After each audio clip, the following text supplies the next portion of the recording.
Hey, what's up, everybody? We have a new YouTube channel. Make sure you subscribe right now. Leave a comment on the video. Share it with your friends. It's also a podcast, 3 and Out, wherever you listen with me, John Middlekauff, Apple, Spotify. We have you covered, as well as thevolume.com. We have merch. Check out. I got 3 and Out hats right now. Thevolume.com. Search the podcast. Buy some merch. Okay. Time for a little Middlekauff mailbag. At John Middlekauff is the Instagram. DMs wide open. Very, very easy to get involved in the show.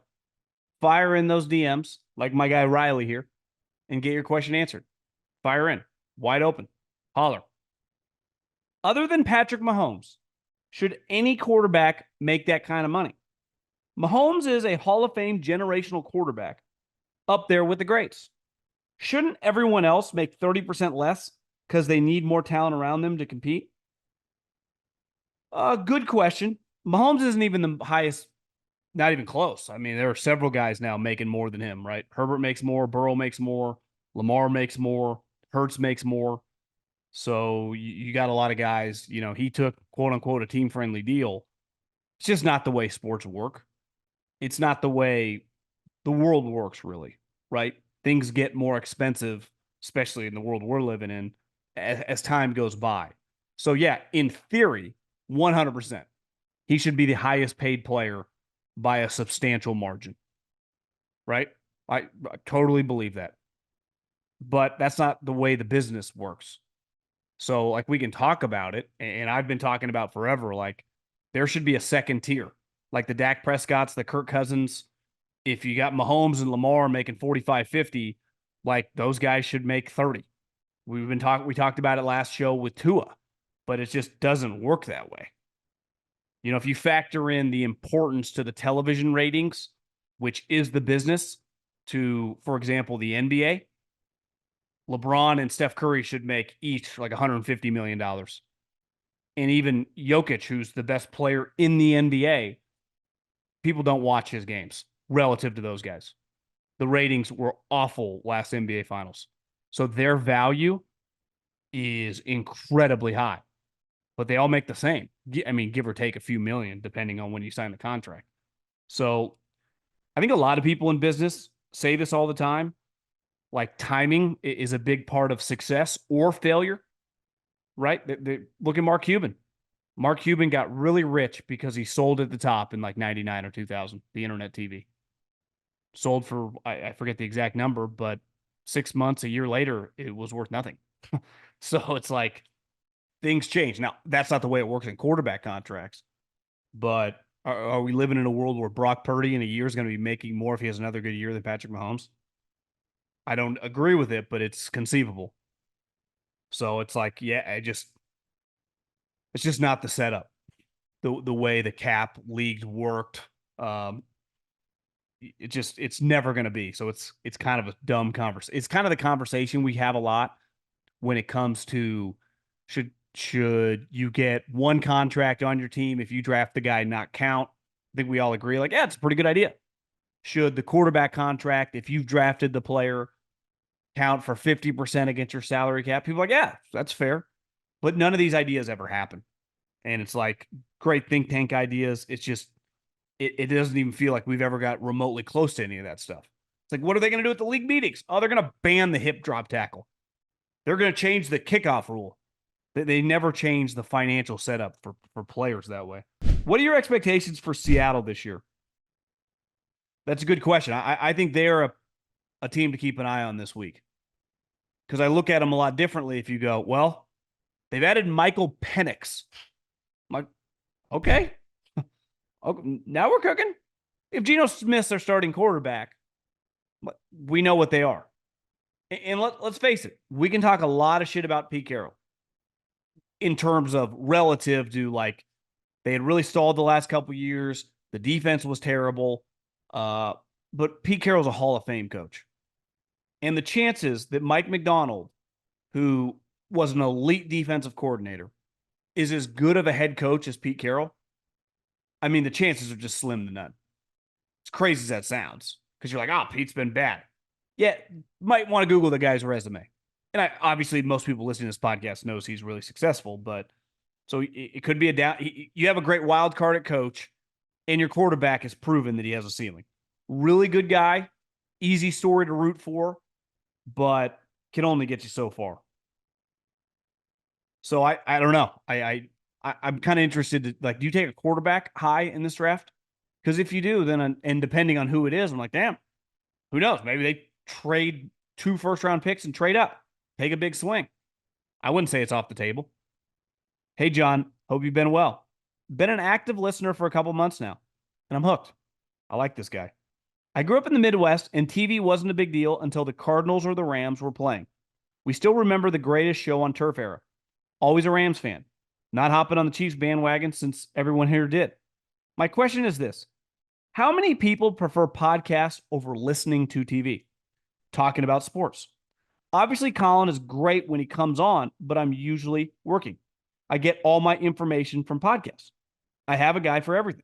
A guy for sports, business, faith, and honestly, sometimes me and my wife just play true crime podcasts for fun while we cook. Maria does that as well. I have found myself replacing the TV with podcasts. I have you and Colin for sports, and I listen to a lot of other subjects as well. Have the generations just adopted this form of getting information? Honestly, podcast information just seems better, more logical, and more entertaining. I would say I've always been a big audio guy, but growing up, right, in your example, pre-podcast, you just had to listen to whatever was on the radio. So if you like sports, whoever your sports talk radio hosts were locally, it's who you were forced to listen to. And then depending on where you were nationally, whatever you got, right? Depending on, what affiliates, what city you lived in. But I've always been a huge audio guy. And the moment streaming / podcasts over the last 5 years, my audio input has grown exponentially. I'm with you. I'm not proud to admit this. I don't read enough. I read very little, to be honest with you, besides like articles on the internet. But I felt like I've never taken in more information. And I believe that's from podcasts as well as audiobooks.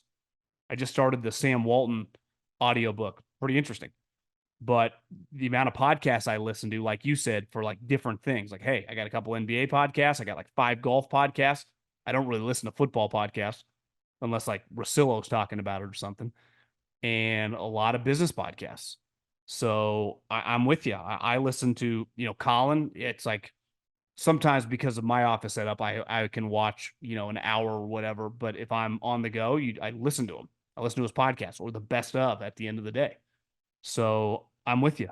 And as someone who started his career in radio, and I'm not some radio diehard of like from the business, I actually thought the business was kind of a racket. And I could see it coming at the end of my time doing that. Now it's become way bigger. The audio's always been a powerful medium, but yeah, I would imagine that. Think of everywhere you look, and then this speaks for music as well because of the streaming ability. How often do you go somewhere and not see countless people with headphones in their ears? So yeah, I mean, I hate to disagree with you, and I'm glad this is that way. But I knew like 5 years ago when I first got into podcasting, financially started making any money, I was like, we're on something here. Like this thing is going to be massive. And even less than that. I mean, I started podcasting in 2016. Probably didn't make any money till 17, but it's a powerful audio's never going away. Just like, television, videos never. I mean, I watch a lot of YouTube on my phone. So I consume a lot of video, or at my desk, like I have YouTube going, and I have a YouTube TV, which is essentially TV, obviously, but I watch a ton of YouTube. I watch a ton of YouTube and listen to a ton of podcasts. I haven't read a newspaper not named the Wall Street Journal in 5 years. I mean, dead serious. Unless someone sends me an article, I don't go. Think about that. I'm not even 40 years old. I grew up in a home where we got Sacramento Bee, San Francisco Chronicle, Davis Enterprise. My dad kind of got into the stock market late in life. Like his dad died, his brother had died in Vietnam, so his mom didn't have any siblings, sold his dad's house It was like, what am I going to do with, I think at the time, should have held on to it longer, but like 800 grand. So he just invested it. And he's like, God, stock market's incredible. This was when he was probably like 60. And so he started getting, so he added the Wall Street Journal. I mean, if you went to John Middlekauff's parents' house 8-9 years ago, there were 6 newspapers in the driveway. 6. It was the Woodland Press Democrat sometimes would come to. I don't even know if they subscribed, but they would just throw it out the window. I don't know anyone that reads a newspaper beside an article going viral or whatever. So, well, we still are taking in information. I still want my information. Where do I get it? How do I get it? And that's where podcasts, we like audio and we like video. I've always said, like, I don't care. I just go where the consumer would go. If podcasts failed tomorrow, I would just go wherever I had to go to find the audience. And that's where I knew one thing was clear when I was in radio. I'm like, this is not sustainable. Everyone using their phone. The other powerful thing is when you're in a car, right? The overwhelming majority of people connect their phone to their car. It's why music radio is so fucked.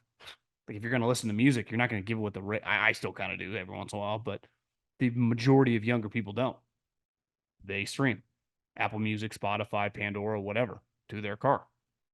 And I started seeing it. This is like 2015, 16. These radio stations started going under. Sports talk's no different, right? The 82 game preseason is in the books, and it's finally time for the real season. Don't miss out on any of the NBA playoff action at DraftKings Sportsbook, an official sports betting partner of the NBA. From the play-in tournament through the finals, DraftKings Sportsbook has you covered with same-game parlays, live betting, odds boosts, and so much more. Download the DraftKings Sportsbook app and use code JOHN. New customers bet $5 and get $200 in bonus bets instantly. That's code JOHN, John, only on DraftKings.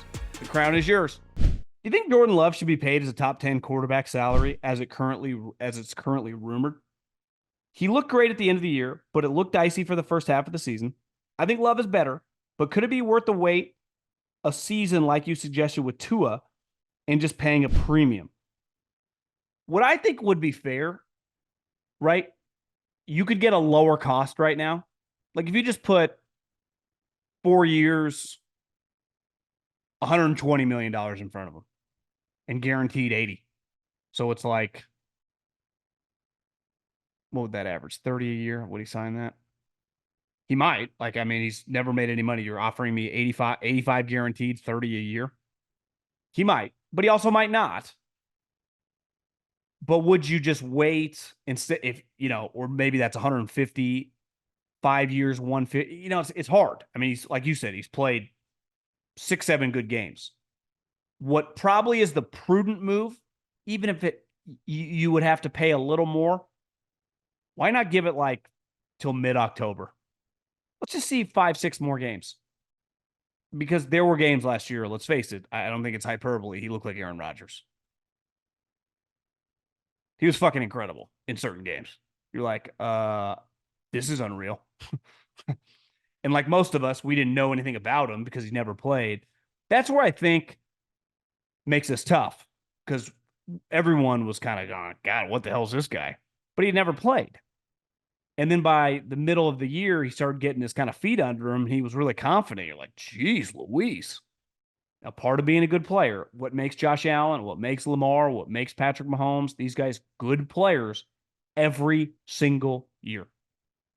Peyton Manning and Tom Brady did it for like 40 plus years combined, every year showing up, playing well. Drew Brees, Aaron Rodgers, every year.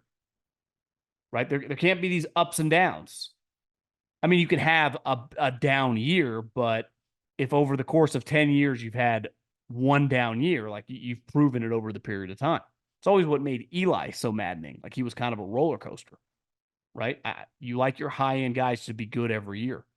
Jalen Hurts, I know statistically was all right, but if you watch last year, you're like, God, something's missing here. So it's where it does get challenging. Say what you want about Cousins or Dak, you kind of know what you're getting. So I would say, is there a number right now that he would sign? Like, would he sign 3-year, $100 million extension right now? If I guaranteed 85. So it's basically like 33 a year. Like, would he sign that right now? Because it'd be pretty hard to turn down if you've never made that much money. And you're like, well, what if it does go bad? So I don't know. He's a fascinating, it's just a fascinating situation. Kind of unprecedented because usually guys, even Baker that signs a contract this offseason, he did have years before of playing. He's played a ton of games, right, in Cleveland.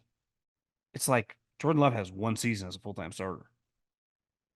But like by the end, looked pretty damn good. Knowing how aggressive Howie and the Eagles are and how stacked the roster is, if Jalen Hurts has another mediocre year passing the football, do they start looking for another quarterback like they did when Carson Wentz had doubts? Uh, I think they're pretty into Jalen Hurts. Like it would have to get pretty ugly pretty fast. They're paying him a lot of money, signed a massive contract.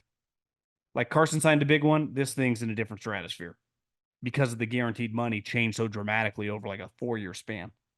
So my guess would be he's getting a long leash. He's getting a long leash. Like they're in. Now you never know. Like Sirianni got fired. Would they go with someone else? It is a little complicated, but I think he's going nowhere. My wife and I greatly disagree on this, and I can't think of a wiser business savant than you to weigh in. Picture this. You wake up on a Saturday morning, and the undeniable craving hits. Fresh, hot donuts. As a guy, can be a little chubby, battles my weight. I'm not a donut guy. More of a croissant guy, ham and cheese. The only problem is you're super comfortable in bed and don't want to get up. You also don't want to tip someone to get it for you. Talk about a fugazi. What a dilemma. But here's the solution. DroneNuts. I know the name is incredible. Simply order your dozen donuts on the app, and the drone drops the donuts right at your house. No human contact or tipping needed at all. Patent pending. Can you imagine a better business venture? I would be a little uncomfortable. Well, I am. There's like where I live, the Scottsdale private jet where all the rich guys fly out of. You can't even fly drones in this area because like the planes kind of fly right over the general area. Do you want drones flying over your house in your backyard? It's one thing for a guy to come up to your front door and leave a bag of donuts. It's another thing the drones flying over your house and over other houses. I think there'd be a lot of pushback on that. Ultimately, if you get a dozen donuts, again, I'm not a donut guy, so I don't know. I'm just gonna pick a number. Let's say a dozen donuts is $30. Is that high or low? I don't know. I'm just picking that number. You're tipping DoorDash $3-4. So I see what the DroneNuts is a good name, but I don't think a lot of people, young and old, want drones flying around everywhere. I think we're a long way from that. I think there would be a lot of pushback on just drones, even if they have. The other thing, wouldn't you need a relatively decent drone to carry food? And are you only doing one? How many dozen donuts can it carry? Like how many boxes? Just one and do an individual going back and forth?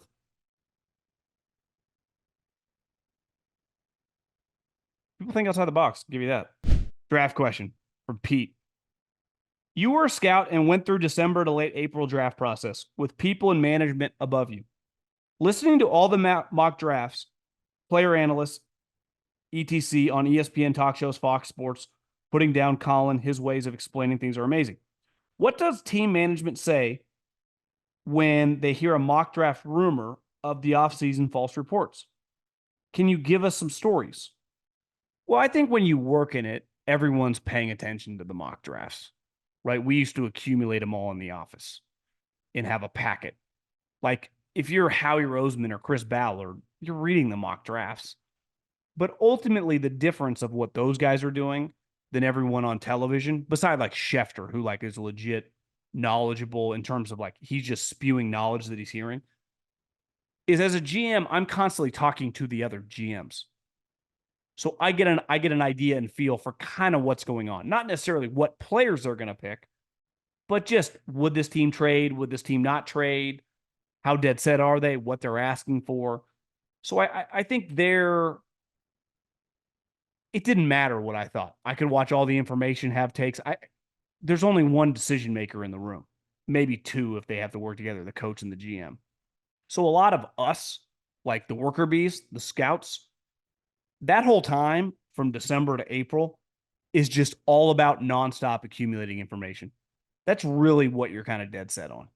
Finding information on every player and what you're hearing about them and what other teams think about them. You're not as consumed. Like, it's not really your job to kind of know about other teams, I would say. Because what they're going to want out of you, like, second round comes, hey, this guy kind of fell. All of a sudden, the GM and the owner are like, hey, what's this guy's deal? Right? And he's from your area, and you've been through Texas 4 times, and you got 8 contacts, and you've been building, a scouting report on and off the field on this player for 12 plus months. You better know your shit. They don't care. Like, hey, what was Kuiper's mock again? So I think that stuff, it's very entertaining. I do it for a living essentially now, but inside that, it doesn't matter as much. You have to know your players. It's on your GM to kind of be following the rumors and all that stuff to know what's true and not. Your job is the rumors on your players. You better know. You better know it all. And if you don't know it, figure out a way to find out, because they're going to look at you. All of a sudden, the 5th round comes. Like, wait, we had a second round grade on this guy. What's going on? What are you hearing? What's happening? Why is this free fall? Is there something off the field? So you're kind of always doing that. Something that's been pissing me off for years. Why the heck does the NFL start in August? It's still summer. I'm from Iowa, and we have shit weathers for 4 months a year. Perfect football. I'm still able to be outdoors, golfing, fishing, hiking, and pickleballing through September. Why doesn't the NFL push everything back a month and give each team 2 bye weeks? Stretch this thing into March. Let high school and college be the ramp up and get the shine until we get the best sporting events for the year. I hate this answer. It's always been this way, so it's never going to change, but it's kind of always been that way. I also think it doesn't really start in August. They just have training camp in August. I mean, the football season, college starts September 1st, and the NFL starts September 8th. So I think that I don't know. I don't know what to tell you. It ain't changing. The NFL, I hear what you're saying with bad weather, but to me, the NFL is the one team or the one sport, college as well, that doesn't need to worry about that. The other leagues they better transition their sports, because like you said, March or whatever, the NFL shines in February, March, and April, right? Free agency, the combine, the draft, all these rumors through the Super Bowl up till this week is a really, really big time. And then OTAs is really, really big as well. So, like, the reason OTAs kind of works, coaches are constantly talking, players are it just kind of keeps everyone. The NFL has now become an 11-month sport. The month they take off is really July, the end of June, early July. Or I guess, summer break for NFL teams is usually, give or take, June 10th through July 20-ish. Some 22, some 18, some 24, but give or take. Coaches might come in a week earlier. Got a question for the mailbag. From what I've heard on your pod, it sounds like you're pretty high on Penix. I'm a Broncos fan, and I'm hopeful we take Penix at 12. I know some people have a second round grade on him, but he has dominated, while healthy, for 2 years playing great teams. Am I overthinking it, or should we take Penix and live with what he produced? To me, if you're a Broncos fan, you get Penix, you should be really, really excited. I mean, who are your quarterbacks right now? Seriously, who are the Broncos quarterbacks? Stidham? Do they have another quarterback on the roster? They signed a guy this offseason? Not that I can remember. I mean, they gave Stidham 2 years, $10 million. I mean, I think it's pretty clear, unless you do a massive trade up, Penix or Bo Nix, if they draft a quarterback, it's going to be one of those two guys. And I'll take Michael Penix over Bo Nix every day of the week and 50 times on Sunday. Now, a lot of people think that they're going to go with Bo Nix as their quarterback, but I don't know. I would want Michael Penix. If I am these teams, the Raiders, the Broncos, the Minnesota, if I don't trade up and I just stay and I get Michael Penix, I would be very, very excited. It's risky, but shit. So Drake May, Jaden Daniels is risky.